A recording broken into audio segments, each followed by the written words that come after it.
I'm Mr. MegaManFan. If you like what you see on this channel, please subscribe and hit the thumbs up button to indicate your support, and share the video if you really feel like it. That would be appreciated. What we have here today on the Homebrew review is not a homebrew game, more like a homebrew device and a homebrew app to go along with it. Tucked underneath this orange spice Gamecube is the SP to SD2 adapter card, and what this allows you to do is load files onto a micro SD and then put the card in the serial port 2 of a Gamecube Model 1. If you have the later revisions, you won't be able to do this, but the later revisions you also can't use the HD adapter with either, so definitely it's worth having the Model 1, and this version that I picked up from my friend Fix It Phil is definitely one of those. The Orange Spice was a launch model in Japan. You can even see the serial numbers saying 001 on the bottom there. This is also customized with a chip that enables me to boot off of burned DVDs, and in the drive I have Swiss, which you may remember from a previous video where I showed how you could use a save file exploit along with a memory card reader to launch Swiss to run Homebrew. And now I actually have a Homebrew app to show you to go with that, called SNES9XGX, a GameCube Super Nintendo emulator. Now, SNES9X itself has been around in many forms for many years. I believe Modern Vintage Gamer has a video detailing the history of SNES9X, but it goes all the way back to my college days. We were able to play emulated Super Nintendo games on very low-spec, low-power Windows PC computers compared to the quad-core, multi-threaded processors that come in computers today. So emulation was in a pretty good state even in the 90s, and it has only gotten better since then. And now, thanks to this port to the GameCube, if you have a exploit or a launcher or a chip that you can use to get into Swiss, you can run this version made specifically for GameCube and play Super Nintendo games on your GameCube. Maybe that's a ridiculous thing to do.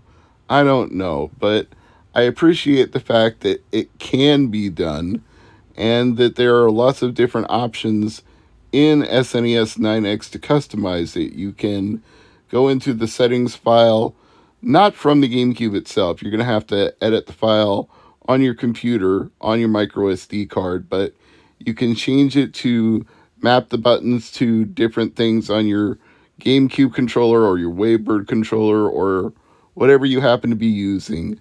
There's also a version of this that is customizable for Nintendo Wii. If you launch into GameCube emulation through the Wii, you can also use those controllers.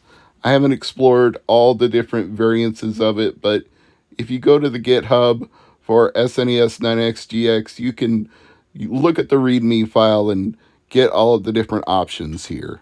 I do definitely want to go into those settings and remap the buttons, because by default you're using X and B on a Wavebird or a standard GameCube controller as your action buttons for jumping and shooting, and maybe that is okay for a short period of time, but over a long period of time it starts to feel a little bit uncomfortable, so I'd rather map it to A and B. Probably have the A button be the jump and the B be the shoot. Maybe vice versa. Have to fiddle around with it and see which way I like it better. But I think that would make more sense than X and B, because X is kind of up and above and out of the way. You can't really thumb back and forth like you could if it was A and B. So I'm thinking I'm going to change that in the near future. But as you can see, Mega Man X runs flawlessly on this emulator. I also have a selection of ROMs that came with the FX Pack Pro when I bought it through Stone Age Gamer. I'm not endorsed or sponsored by them, but I get most of my EverDrive products from them and have always been satisfied with their quality and customer support. So please feel free to check them out at stoneagegamer.com if you need EverDrive products yourself. And with that said, let's load up one of those games that came with my FX Pack Pro. I've never been sure if it's called Drakken or Drakken. It's pronounced one way or the other, but there's no voiceover to tell you that for sure. So I suppose whatever interpretation you think is correct is correct. I believe it's just up to the individual how they choose to say it. Could even be Drakken, like Drake the rapper. Anyway, it's your standard kind of RPG fare for Super Nintendo, with the difference being that you actually get a pseudo 3D perspective instead of top down or isometric or 2.5D. It's actually rendered so that your party is moving through the landscape. Now, obviously, it's not full 3D. It's the kind of simulated 3D that you got with early 3D games like Doom and Castle Wolfenstein, but it's still fairly impressive to see it on a Super Nintendo, and obviously it's taking advantage of Mode 7 and scaling and rotation and all those things that the Super Nintendo liked to boast was part of its powerful package. And you can achieve those same effects without Mode 7 today. You can find them on any game in any retro console or any modern equivalent emulating what an old retro game would be like. But here you can see that perspective. The players are actually standing on the field. You have a party of 4 right from the get-go. You don't have to create a party or assign rules to the party. You just have a party when the game starts, which I find is handy and somewhat helpful. Maybe you want to customize it a little more than that, but if you want to just get into some quick action, Drakken lets you do that, so I'm not complaining too much. As you can see, I found a castle right away, so there was plenty to explore and plenty to do. But I also wanted to show you that you can launch Gamecube games themselves using Swiss and the SP to SD2. You just acquire the files, make your own backups, or get them whatever way you want. And in this case, I'm definitely using a backup because Cubivore has become rather expensive, and I don't want to damage the disc. After having it for this many years, it would really suck if I accidentally scratched it and had to replace it. So let's just play it off the SD card, which I think is why a lot of people go to digital loading and digital media over the physical discs, not just to save on the wear and tear of the DVD drive, which is certainly an issue, but just to avoid having anything happen to games that have now become more expensive than the consoles themselves.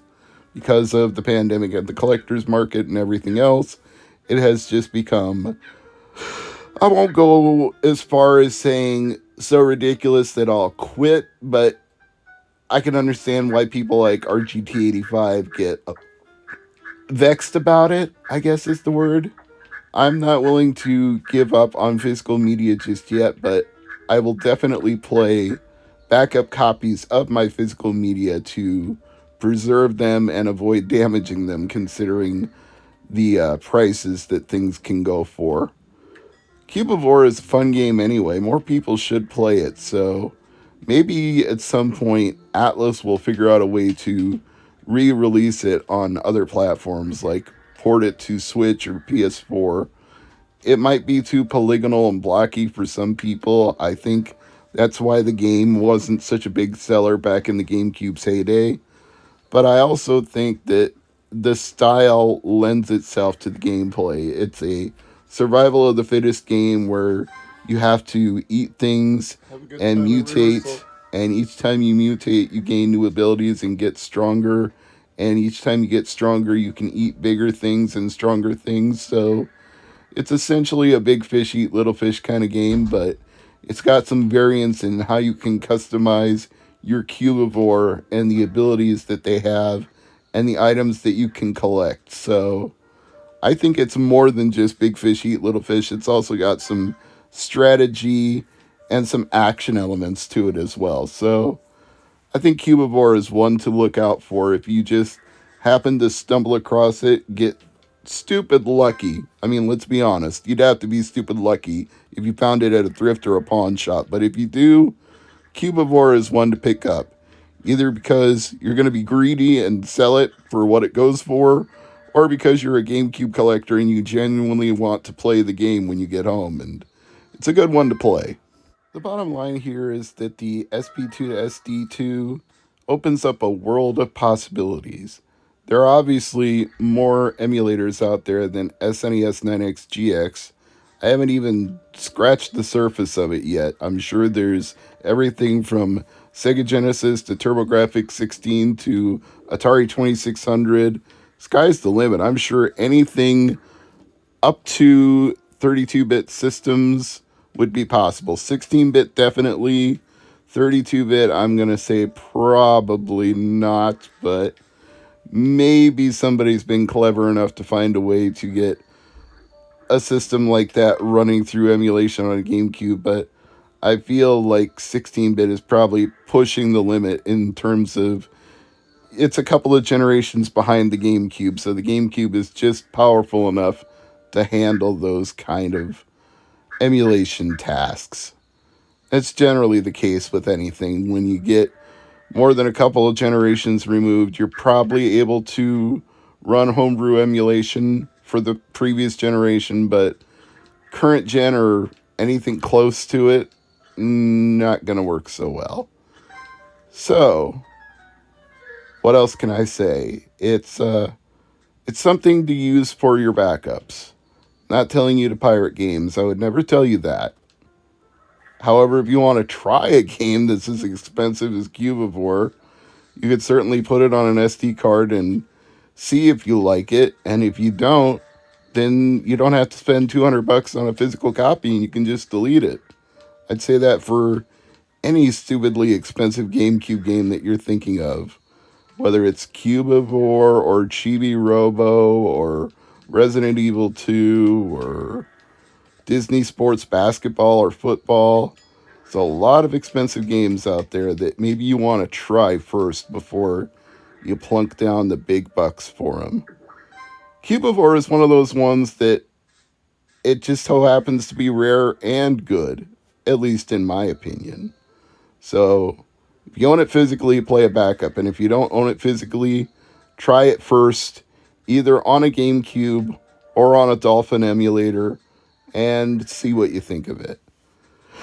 So, thanks for checking out this episode of Homebrew Review. I'm Mr. MegaManFan. I appreciate your support as always.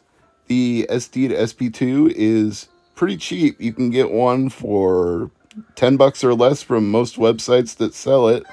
And how you launch into it from that point is up to you. But as long as you have the GameCube Model 1, Dolphin 001, and you have the SP to SD2, and you have a way to launch into Swiss, whether it's a memory card loader or a save game exploit or a mod to your GameCube that lets you run a burned DVD, whatever way you can get into it from that point, the sky's the limit to what you can do with Homebrew, and this is Homebrew Review.